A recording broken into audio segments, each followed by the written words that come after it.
Dieu est merveilleux. Bon après-midi à tous. Que la bonne santé vous soit accordée, la longévité et la prospérité en même temps. C'est ton amen qui fait peur. La mort et la vie sont au pouvoir de la langue. Celui qui l'aime en mangera le fruit. C'est dans les paroles que se trouve la vie. Lisons rapidement Apocalypse chapitre 3. Nous allons lire jusqu'au verset 4 à partir du premier. Apocalypse chapitre 3, du premier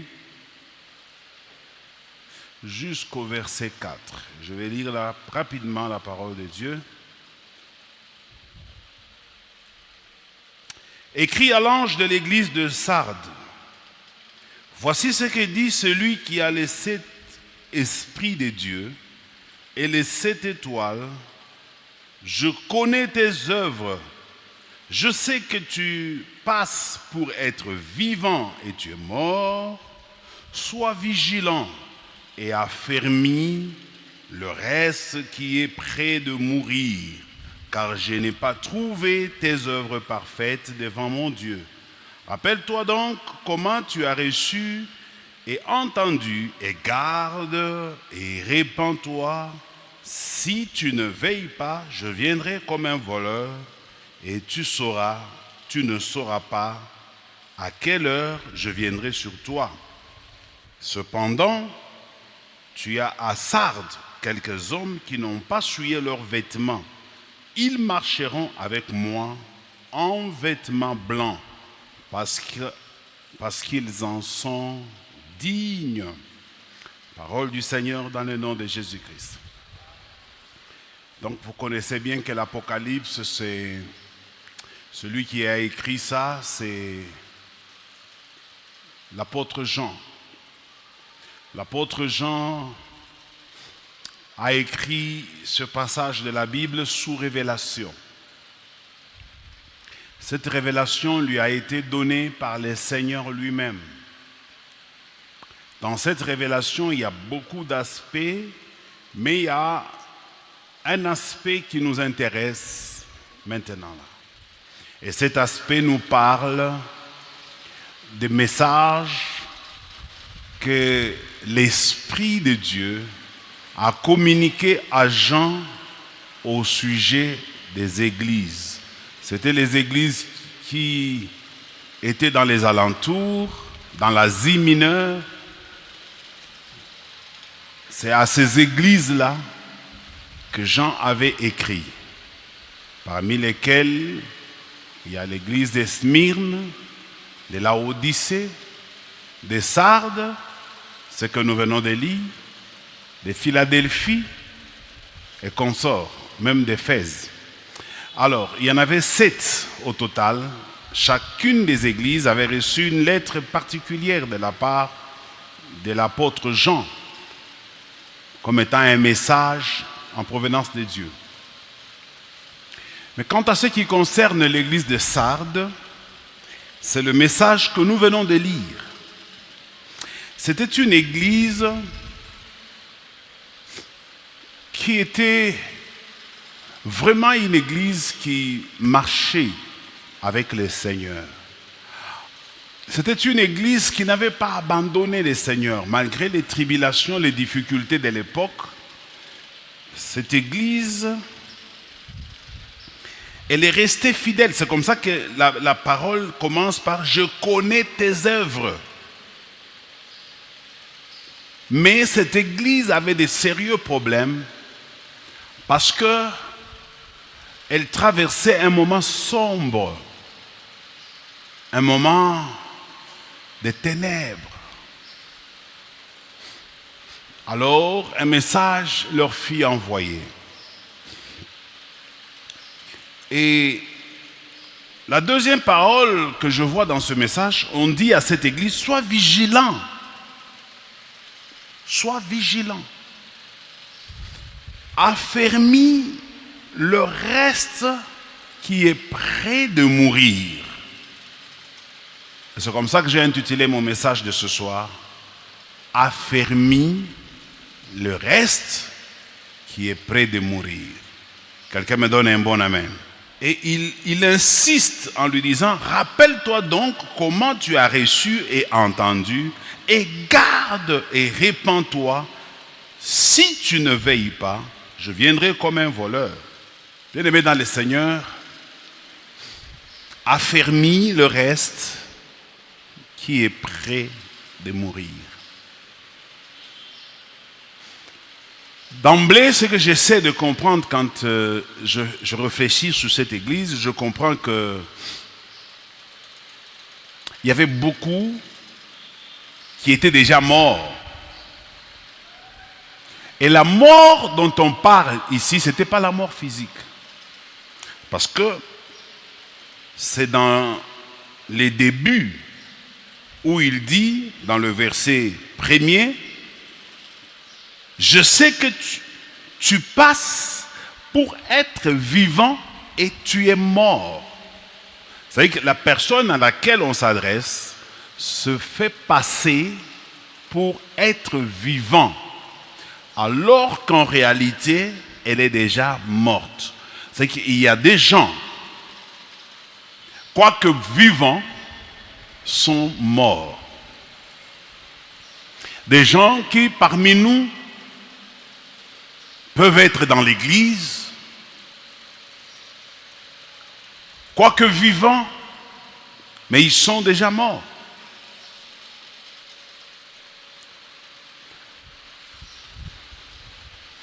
Alors, la mort ici, ce n'est pas la mort physique, comme je l'ai dit, mais c'est la mort à deux dimensions.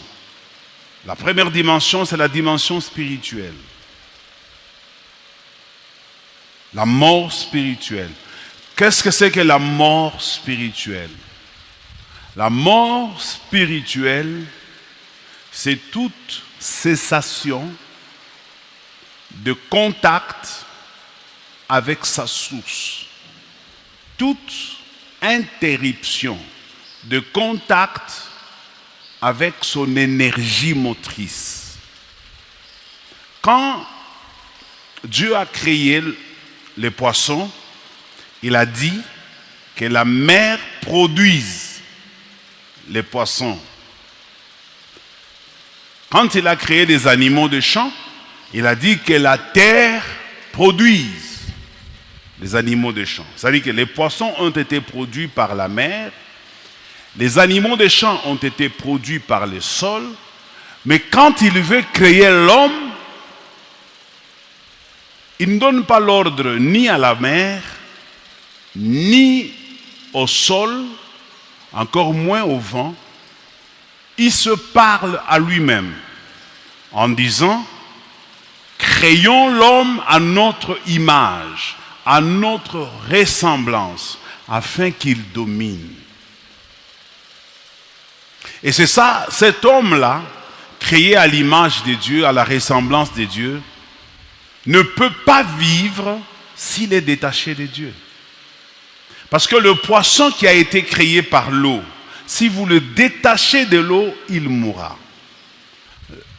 La bête, l'animal qui a été créé de la terre, si vous l'enlevez de la terre, l'animal ne survivra pas. Comment va-t-il manger? L'animal a été fait pour vivre sur la terre. Vous l'amenez dans l'eau, il mourra. Vous l'amenez en l'air, il mourra. L'homme également, ayant été créé par Dieu, il trouve sa survie en Dieu. Alors beaucoup d'entre nous, nous avons oublié ce principe. C'est pourquoi je vous en reparle ce soir. Nous pensons maintenant que la vie de l'homme est attachée au matériel. Le matériel qui a été tiré de la terre. Le matériel qui vient du sol. Et l'homme maintenant, toutes ses préoccupations sont pour ce matériel venant du sol. Ils veulent tirer sa survie. Ils veulent tirer son énergie. dans ces choses qui viennent de la terre, tout en oubliant de se prendre lui-même en charge, prendre soin de lui en restant connecté à sa source. Restons connectés à notre source. C'est que dans cette église de Sardes, il a été constaté que beaucoup de gens ont cessé d'être des hommes spirituels. Ils sont devenus des hommes charnels, des hommes animaux, des hommes terrestres, des hommes accrochés aux choses de ce monde. Ils n'aiment pas les choses de l'esprit, ça les embête. Si je parle et que vous constatez que cela peut avoir des relations avec votre propre vie, interrogez-vous. Les choses de l'esprit commencent à vous chatouiller, ça vous dérange. La prière à l'église, c'est devenu le moment de torture. Quand vous dites à quelqu'un ce soir, on a prière, c'est à peine que certaines personnes d'entre nous viennent avec joie. Les gens viennent en murmurant, ils viennent en pleurant, parce qu'ils n'aiment pas. Qu'est-ce qu'ils aiment? Ils aiment avoir une bonne vie, dormir dans un beau lit. Ils aiment conduire de belles voitures. C'est ça qu'ils aiment.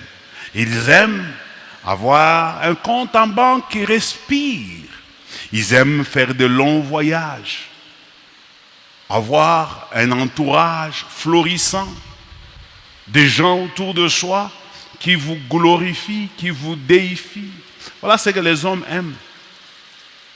Ils n'aiment plus toutes les valeurs chrétiennes, telles que la joie, la paix, la bénignité, la patience. Ils sont devenus des orgueilleux. Ils sont devenus des fanfarons. Les gens sont devenus ennemis du bien. Ils sont devenus rebelles, même à l'égard de leurs propres parents. Voilà ce que représentait cette église de Sardes. C'est la raison pour laquelle Dieu parle à l'ange de cette église en disant: affermis le reste qui est près de mourir. C'est là mon message. Mon premier thème, je pourrais l'intituler « Les événements passés ». Je l'intitule « Les événements passés ». Pourquoi je veux parler des événements passés? Parce que la plupart d'entre nous sommes plus marqués par les événements qui sont derrière nous. Les événements qui nous ont peut-être marqués négativement. L'homme, dans sa nature, est rancunier. L'homme retient ce qu'on lui a fait hier. L'homme traite ses alliances aujourd'hui en rapport avec les événements passés. Celui-là, je ne peux pas l'approcher parce que il m'avait blessé. Celle-ci, je ne peux pas la considérer parce que j'avais appris à son sujet. Les événements passés. Les événements passés sont devenus un obstacle qui peut tuer même les peu qui sont encore restés en vie. Quelqu'un me donne un bon amen.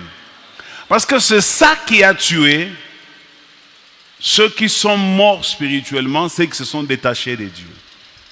Le passé.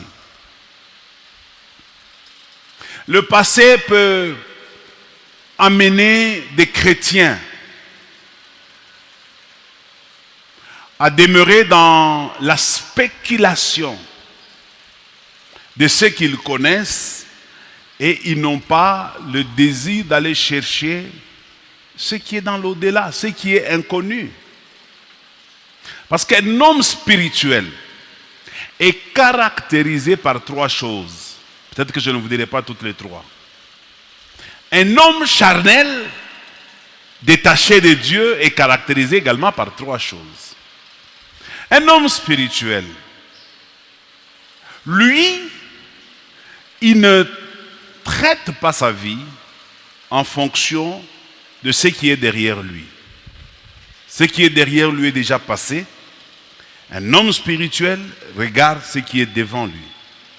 C'est tout le contraire d'un homme charnel. Un homme charnel est resté dans le passé. Même s'il vit aujourd'hui, il vit aujourd'hui avec les blessures du passé. Il vit aujourd'hui avec les erreurs du passé. Peut-être même, dans le passé, il a eu à commettre de grosses erreurs. À cause de cela, l'homme charnel, il s'est dit, il n'y a plus de salut pour moi en Dieu. Parce que dans mon passé, voilà ce que j'ai fait. Voilà ce que j'ai vécu. La deuxième chose qui caractérise l'homme spirituel, c'est que c'est quelqu'un qui croit et qui a de l'espérance dans ce qu'il n'a pas encore vu. Ce qui n'a pas encore vu le motive. Ce qui n'a pas encore vu le maintien. Écoutez-moi bien. Certaines personnes sont spirituellement forts, pas parce qu'ils ont quelque chose, mais parce qu'ils espèrent en quelque chose. Les hommes spirituels espèrent en quelque chose. Tandis que les hommes charnels n'ont plus d'espérance. Ils n'ont plus d'espérance. Ils ne croient plus du tout. Même si vous lui dites que le Seigneur revient bientôt, il n'y croit plus. Même si vous lui dites que Dieu peut changer ta vie, il n'y croit plus. Même si vous lui dites que malgré tout ce qui s'est passé hier, Dieu peut faire demain, il ne croit toujours plus. Alors, l'homme spirituel ne vit que par son espérance. Il ne vit que par ce qu'il croit.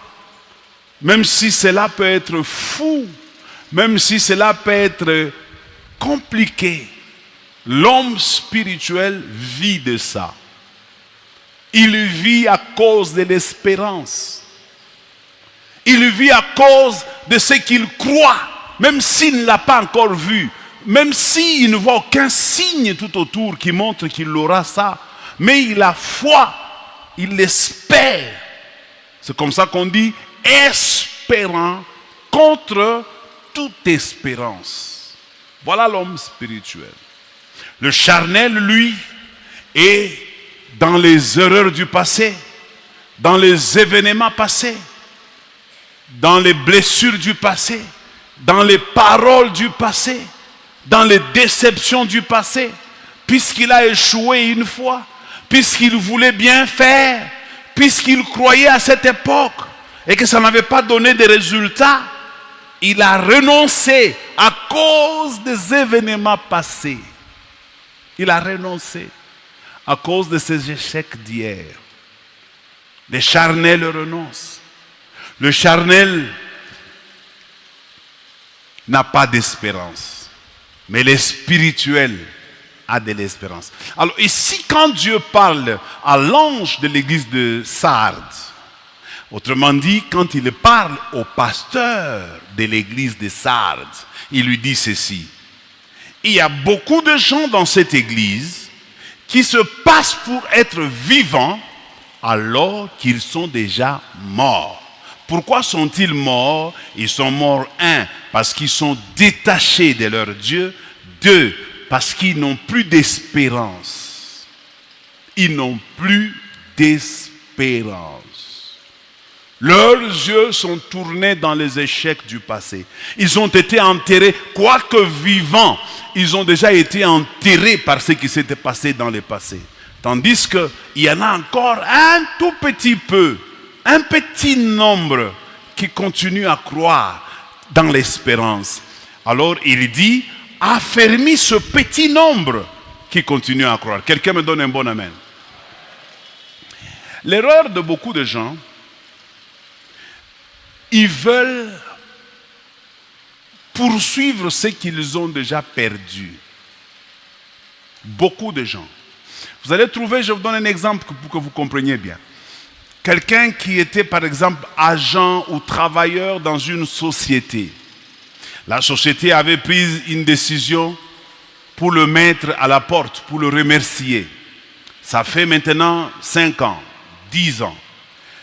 Mais quand vous parlez avec cette personne est toujours en train d'écrire des lettres pour sa réhabilitation. Il continue toujours à vivre dans le passé. Il faut laisser le passé tranquille, s'il vous plaît. Quelqu'un me donne un bon amen. Laissez le passé tranquille. C'est comme ça que mon deuxième point, je l'ai intitulé « Qu'as-tu à la main ?» Qu'as-tu à la main? Ce que j'ai à la main est plus important que ce que j'ai déjà perdu. Je ne veux pas organiser un deuil pour ce que j'ai perdu. Je veux me contenter de ce que j'ai à la main. Parce que l'erreur serait que j'aille chercher ce que j'ai déjà perdu. Je risque de perdre ce que j'ai. C'est ce que Apocalypse dit à l'église de Sardes. Affermis les peu qui te restent, parce qu'ils sont aussi près de mourir comme les autres. Si tu ne fais pas attention, ces peu-là peut mourir parce que tu risques d'être négligent en allant chercher ceux qui sont déjà perdus, ceux qui sont déjà morts, ceux qui se sont déjà éloignés de Dieu. Je parlais aujourd'hui avec une sœur, c'est une sœur que j'ai beaucoup aimée. Elle m'a étonné, cette sœur. Elle a dit des phrases comme quoi elle a senti que nous ne l'aimons pas. Je dis pourquoi? Parce que ça fait longtemps qu'elle ne vient plus à l'église et elle aurait voulu que nous puissions nous agiter pour la chercher. Je dis oui, c'est vrai. Mais écoutez ma réponse que je lui ai donnée. Nous, les hommes de Dieu, nous souffrons d'une chose. C'est ce que je lui ai dit. Nous souffrons d'une chose. Lorsque quelqu'un fréquente l'église régulièrement, à ce moment-là, cette personne, nous la considérons comme un enfant de la maison. Mais dès que quelqu'un commence à venir à l'église par délestage, la première des choses qui nous arrive, c'est de vouloir l'observer pour savoir qu'est-ce qui lui arrive. Et le Seigneur m'a aidé. Au lieu de perdre le temps avec celui qui vous a quitté, contentez-vous de celui qui est resté avec vous. Entretenez celui qui est resté avec vous. C'est même ce que dit ce passage. Affermis le reste qui est avec toi, qui est près de mourir aussi. Si tu veux aller chercher ce que tu n'as pas, ce qui t'a déjà échappé, ça peut être compliqué. Je vais entrer maintenant dans la vie pratique. Quand vous êtes un homme d'affaires, un commerçant, vous avez perdu de l'argent. Ce que vous avez perdu, vous l'avez déjà perdu. Regardez qu'est-ce qui vous reste. C'est sur base de ce qui vous reste, ce que vous avez à main, que Dieu peut faire un miracle. Comme il avait dit un jour, lorsque les disciples sont venus le voir pour dire « Maître, renvoie la foule parce qu'on n'a pas assez de nourriture à leur donner. Le Seigneur leur a dit, donnez-leur vous-même à manger. Ils ont dit, nous n'avons pas de la nourriture à leur donner. Il dit, n'avez-vous rien? Il dit, non, nous avons quelque chose. C'est sur base de ce que vous avez. Ça peut être petit, ça peut être minime, mais si vous rentrez avec ça auprès du Seigneur, le Seigneur est capable de le multiplier de la même manière que ce que vous avez perdu. Parce que les gens oublient souvent que ce qu'ils ont eu là, c'est le Seigneur qui leur a donné. Et s'ils ont perdu ça, n'allez pas faire de midi à 14 heures pour récupérer ce que vous avez perdu. Regardez ce qui vous reste à la main, rentrez avec auprès du Seigneur. C'est lui le multiplicateur. C'est lui qui peut ramener à la vie le peu qui vous reste. Tu me donnes un bon amen. Ils lui ont donné quelques pains, quelques poissons. Il a pris, il a rendu grâce. Et après avoir rendu grâce, il dit allez les distribuer. Et ces peu de poissons qui étaient au nombre de 2 et 5 pains ont nourri plus de 10 000 personnes. Parce qu'ils avaient quelque chose. Un autre exemple que je vais vous donner.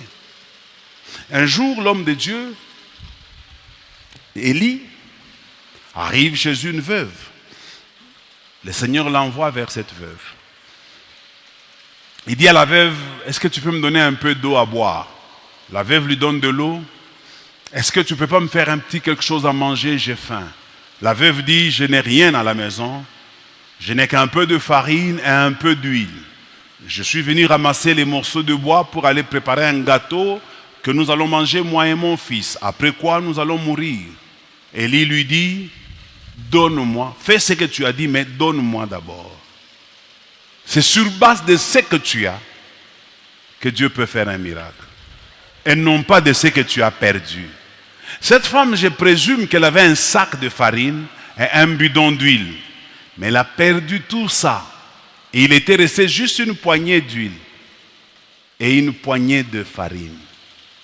Si elle se mettait à regretter son sac de farine et qu'elle se mettait à regretter son bidon d'huile en disant à Dieu, pourquoi tu ne m'as pas sauvé quand j'avais mon sac de farine? Pourquoi tu as laissé mon bidon d'huile se terminer? Cette femme n'allait pas vivre le miracle de Dieu. Mais les peu qui lui étaient restés, elle est rentrée avec auprès du Seigneur. Et le Seigneur a multiplié. Cette femme n'a jamais manqué de l'huile dans sa maison, ni de la farine, durant tout le temps de la famine. Pareil également avec une autre veuve, cette fois-ci avec Élisée. Cette autre veuve, elle avait un mari qui était un serviteur de Dieu qui est décédé, et puis le créancier est venu pour prendre ses enfants. Elle est allée voir un homme de Dieu en disant, c'est fini, mais mon mari était ton serviteur, il servait Dieu dans la crainte. C'est-à-dire que même quand tu sers Dieu dans la crainte, cela n'est pas suffisant pour te protéger. Parce que beaucoup de gens, ils se disent, comment est-ce que moi je servais Dieu? Comment est-ce que moi je payais ma dîme et que tout ceci peut m'arriver? Mais dans la Bible, nous avons des gens qui ont servi Dieu dans la crainte. Ces choses leur sont arrivées. Il faut seulement comprendre quand ces choses arrivent, qu'est-ce qu'il faut faire? La première des choses, il ne faut pas injurier ni condamner Dieu. La deuxième des choses, regarde ce qui te reste. Parce que c'est avec ce peu qui te reste qu'il faut affermir et Dieu peut le multiplier. Cette femme est allée voir l'homme de Dieu lui dit, qu'est-ce que tu as à la maison? Il dit, je n'ai qu'une petite bouteille d'huile, insignifiante. Il dit, ok, c'est pas grave. Heureusement que tu as quelque chose qui t'est resté. Avec ce qui te reste, va, demande chez tes voisins des vases, en aussi grand nombre que tu le peux. Après, entre avec tes enfants, ferme la porte, commence à verser cette petite bouteille d'huile dans les vases. Elle a commencé à faire cette opération. Et tous les vases étaient remplis. Jusqu'au dernier vase, la Bible ne nous dit pas combien de vases elle avait pris. Peut-être 10, peut-être 15, peut-être 30. Mais une petite bouteille d'huile a rempli tout cela. Quel est l'enseignement que le Seigneur veut nous donner là-bas? c'est que ne pleurez pas parce que vous avez perdu quelque chose, mais regardez ce qui vous reste à la main. Il n'est jamais trop tard ni impossible lorsque vous avez encore quelque chose. Quelqu'un me donne un bon amen. Est-ce que quelqu'un a quelque chose qui lui est resté? Malgré que tu as perdu, mais il doit avoir quelque chose. Quelque chose. Regarde bien, il est resté quelque chose. Qu'est-ce qui te reste à la main? Qu'est-ce que tu as à la main?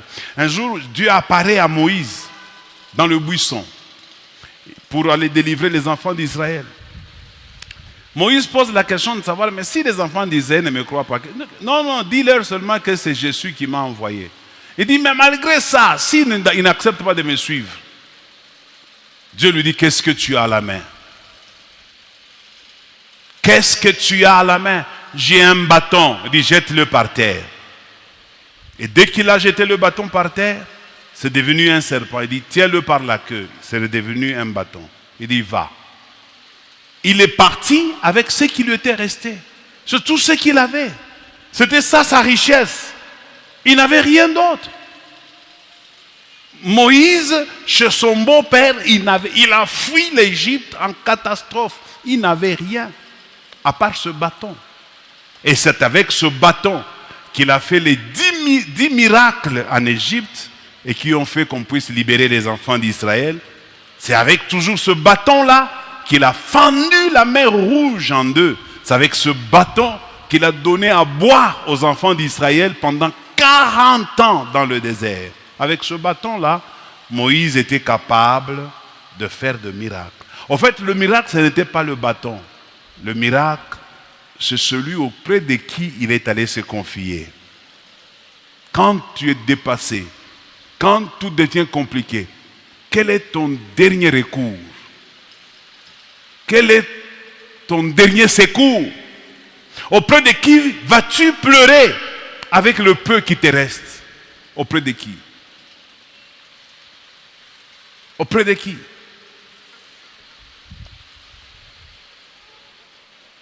Et mon dernier point, parce que je dois terminer, je l'ai intitulé « Ce qui te quitte n'était pas à toi.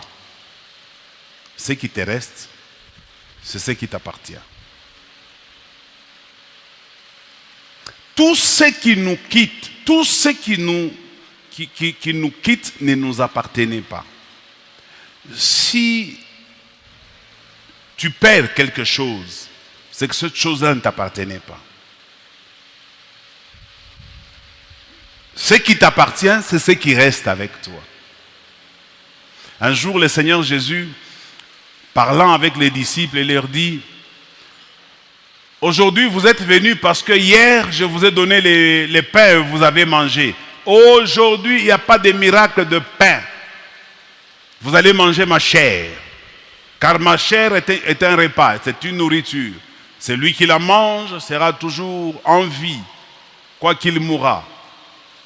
Mangez ma chair et buvez mon sang. » Tout le monde qui était là commençait à se retirer, l'un après l'autre, l'un après l'autre, l'un après l'autre, l'un après l'autre. Et qui peut supporter ces paroles? Comment est-ce que nous pouvons manger sa chair et boire son sang? Et puis à un moment donné, le Seigneur regarde autour de lui, constate que tout le monde n'était pas parti. 12 étaient restés autour de lui. Il leur pose la question de savoir, pourquoi vous n'êtes pas partis? Les 12 lui répondent, Rabouni, où irions-nous encore? C'est toi qui as les paroles de la vie éternelle. Nous ne savons pas où aller. Voilà l'attitude d'un enfant de Dieu. Ceux qui sont partis là, dans les 10 000 qui sont partis, ils ne lui appartenaient pas. Ce sont des gens qui étaient venus pour manger le pain. Ils venaient manger le pain. Alors comme il n'y a plus de pain, ils sont partis. Mais les 12, ils ne venaient pas pour le pain.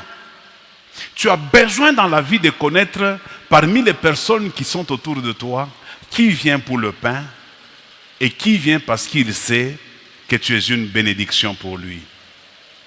Qui sait que les paroles qui sortent de ta bouche sont pour lui une bénédiction. Qui vient pour toi parce que tu es une bonne personne.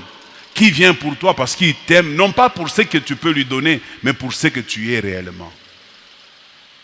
Mais nous ne faisons pas seulement attention. Nous voulons toujours nous demander pourquoi mon ami là ne vient plus me visiter. Pourquoi mes amis, autrefois ils étaient nombreux chez moi, mais maintenant ils ne viennent plus. Ils ne viennent plus parce qu'autrefois ils venaient, pas parce qu'ils étaient tes amis, parce qu'ils venaient prendre chez toi quelque chose. Maintenant qu'ils ont trouvé que ce qu'ils venaient prendre n'est plus, ils sont partis. Ceux qui partent n'étaient pas avec toi. Tu regarderas autour de toi, il y aura toujours quelqu'un qui restera à côté de toi. Même un mari peut te quitter. Moi, je connais des hommes qui ont quitté leur femme parce que la femme était dans un moment très critique de maladie. Moi, je connais des femmes aussi qui ont abandonné leur mari dans le lit des hôpitaux. J'en connais. Ma propre mère, lorsque mon père était souffrant à l'hôpital, moi, je ne pouvais pas le garder parce que c'est mon père. Il n'y a que ma mère qui pouvait le garder. Ma mère l'a tellement gardé, elle était fatiguée à un moment donné. Elle voulait s'en débarrasser. Elle commençait à vouloir nous demander qu'on cherche quelqu'un d'autre qui va commencer à le garder. Elle en avait marre, elle était fatiguée. Et pourtant, je me rappelle bien que mon père, quand il était en vie, ma mère était fière de mon père. Ma mère se présentait partout comme étant la femme de mon père. Mais le jour que mon père est tombé malade et que mon père ne pouvait pas lui donner ce qu'il avait l'habitude de lui donner, ma mère a changé d'avis. Elle est restée sa femme malgré elle. Tu me donnes un bon amen. Il y a des gens qui partiront, laisse-le partir. Il y a des gens qui te quitteront, laisse-le partir. Si quelqu'un est venu dans ta vie pour te fiancer, après un bout de temps, tu sens qu'il ne veut plus de toi, laisse-le aller. Il n'était jamais avec toi. Il n'était jamais avec toi. L'erreur que nous faisons, c'est que nous voulons nous accrocher à ce genre de personnes. Nous voulons dire, non mais je ne peux pas le perdre. Fais attention. Quand quelqu'un t'a quitté une fois, il te quittera une deuxième fois. Quand quelqu'un commence déjà à te quitter, ne le retiens pas parce qu'il devient dangereux si tu le retiens à côté de toi. Parce que tu ne sais pas pourquoi il ne veut plus rester à côté de toi. Si tu le gardes, tu gardes un poison auprès de toi. Laisse partir celui qui doit partir parce qu'il n'était pas avec toi. Et le Seigneur d'ailleurs, il crée certaines situations pour que tu découvres qui réellement est avec toi et qui n'est pas avec toi. Comme on dit, c'est dans les malheurs qu'on reconnaît qui sont vraiment nos vrais amis, qui nous ont vraiment aimés. Quand tu travailles, tu as un peu d'argent, tu auras tout le monde chez toi. Même les membres de l'église auront du respect pour toi. Ils vont te saluer même 2 fois par jour. Le matin, ils t'appellent, bonjour maman, vous êtes bien. Le soir, avant de dormir, vous appellent, papa, mounala la mzouri. Parce qu'il sait que demain, tu peux lui donner ne fût-ce que 10 000 francs. Mais le jour qu'il saura que tu n'as plus 10 000 francs à lui donner, il partira. Ne cherche pas à le retenir, laisse-le partir. Tu me donnes un bon amen. Tout ce qui te quitte n'est pas à toi. Si tu as un boulot qui te quitte, ce n'est pas ton boulot, laisse-le partir. Ton boulot ne te quittera pas, c'est toi qui le quitteras. Si tu as un fiancé qui te quitte, laisse-le partir, ce n'est pas ton fiancé. Ton fiancé viendra. Lui, quand il viendra, malgré tes défauts, malgré ce qu'on lui racontera, il ne te quittera jamais. Est-ce que vous croyez que nous qui sommes mariés aujourd'hui, nos femmes sont parfaites ou nos maris sont parfaits? Pourquoi nous restons ensemble? Pourquoi nous restons ensemble? Malgré les moments difficiles, les moments pénibles. Parce que réellement, nous avons été faits l'un pour l'autre. Nous avons été faits l'un pour l'autre. C'est pourquoi nous pouvons rester ensemble en dépit de tout le moment que nous traversons. C'est comme ça que moi, personnellement, par mon expérience, ce n'est pas la Bible, c'est mon expérience. Épouser une fille pendant que tu as du travail et que tu gagnes de l'argent est très dangereux pour toi. Commencer avec une fille dans la faiblesse, quand cette fille t'accepte dans la faiblesse, alors que tu n'as pas de forme, tu n'as rien, respecte cette fille-là, elle t'aime réellement. Parce qu'elle n'a rien à gagner chez toi. Quand elle te regarde, tu n'as pas de forme. Tu es invraisemblable, mais elle t'aime dans cet état-là. Ce n'est pas le jour où tu auras quelque chose qu'elle va commencer à t'aimer. Mais nous les hommes, qu'est-ce que nous faisons? Dès que nous arrivons dans notre gloire, nous commençons à aller chercher d'autres femmes qui ne pouvaient pas nous accepter quand nous étions dans notre faiblesse. Et nous abandonnons celle qui nous a supportés, qui payait même notre transport quand nous allions à l'université. C'est celle-là que nous quittons. C'est comme ça que la Bible dit, ce que j'ai contre toi, c'est que tu as abandonné ton premier amour. La femme de la jeunesse, Dieu n'aime pas qu'on l'abandonne. Elle peut avoir des défauts, garde-la. Même si aujourd'hui, elle n'équivaut pas à la richesse que tu as, mais garde-la quand même. Elle est restée comme un monument autour de toi. Elle est restée comme un musée auprès de toi. C'est un musée vivant qu'on peut consulter. Garde-le. Il ne faut pas chercher maintenant celle qui correspond à la gloire que tu as. Vice versa. Tu me donnes un bon amen. Et pour terminer, je voudrais exhorter à quelqu'un pour dire,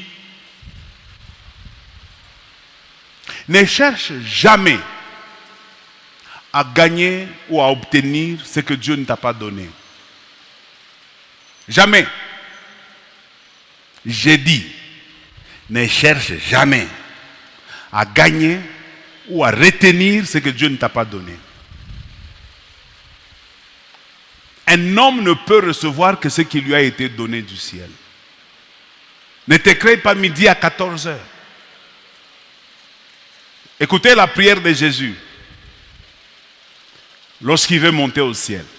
Il dit, Père, je te rends grâce parce que de tous les 12 que tu m'as donnés, je leur ai fait connaître ton nom. Je n'ai pas perdu un seul, à part le fils de la perdition, selon qu'il était écrit. Le fils de la perdition, selon qu'il était écrit. Donc Jésus dit, les 12 que tu m'as donnés, il y avait 11 qui étaient à nous, mais il y avait un qui n'était pas avec nous. Je l'ai laissé partir, celui-là.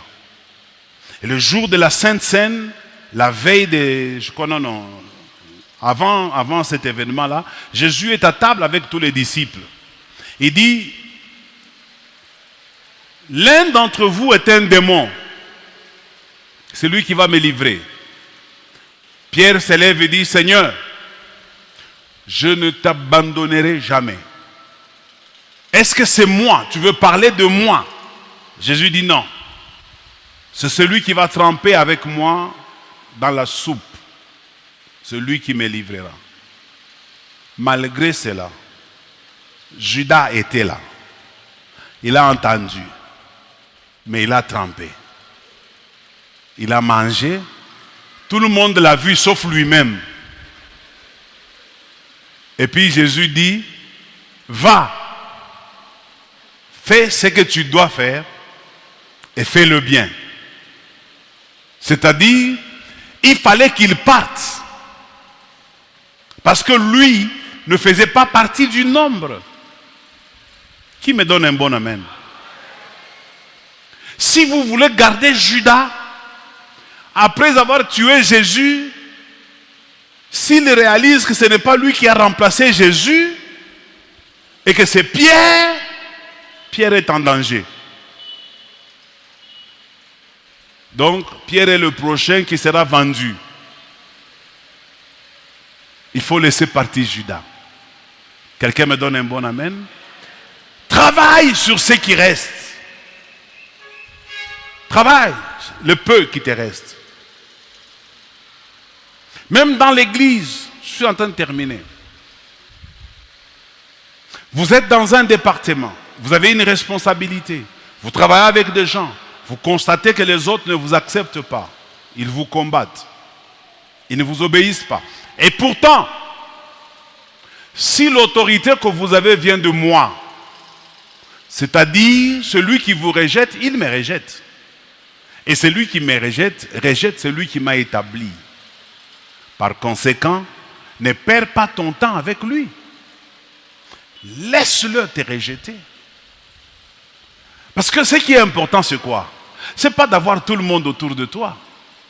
Ce qui est important, c'est de garder la connexion avec Dieu, avec toi.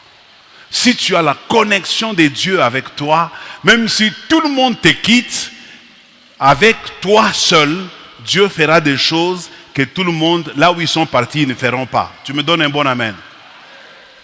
Alors, aie confiance en Dieu et traite bien une relation personnelle entre toi et Dieu. Mûris, affermis bien cela.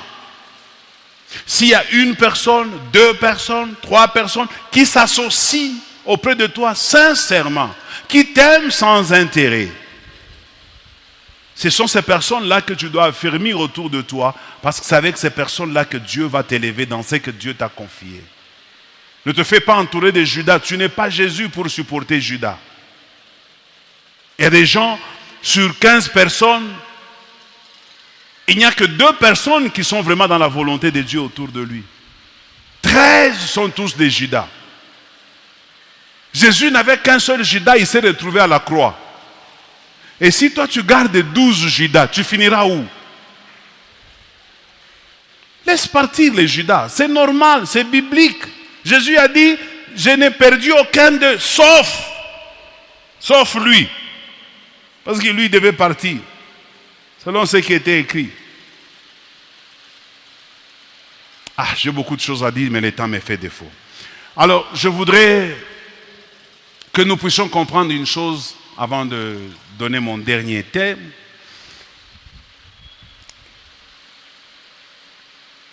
Dans cette église, je vous ai toujours enseigné, Dieu n'a jamais travaillé avec tout le monde.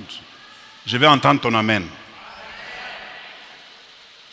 Dieu n'a jamais travaillé avec tout le monde. Je répète à celui qui peut m'entendre. Dieu n'a jamais travaillé avec tout le monde. Ça paraît être fou. Comment Dieu ne peut pas travailler avec tout le monde? Et pourtant, il a besoin de tout le monde. L'union fait la force. Ce sont des thèmes du monde. Ce n'est pas divin. L'union fait la force, ce n'est pas biblique. Dieu ne travaille pas avec tout le monde. Dieu travaille avec ceux qui sont disponibles, ceux qui sont de bon cœur, ceux qui sont disposés.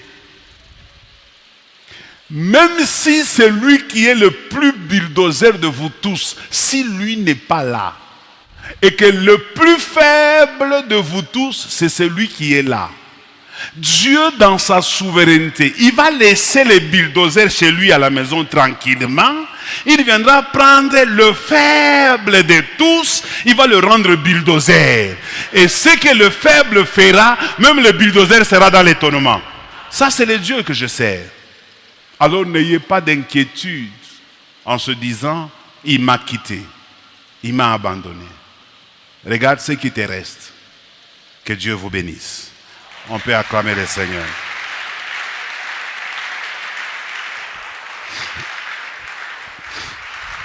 On peut se tenir debout en même temps.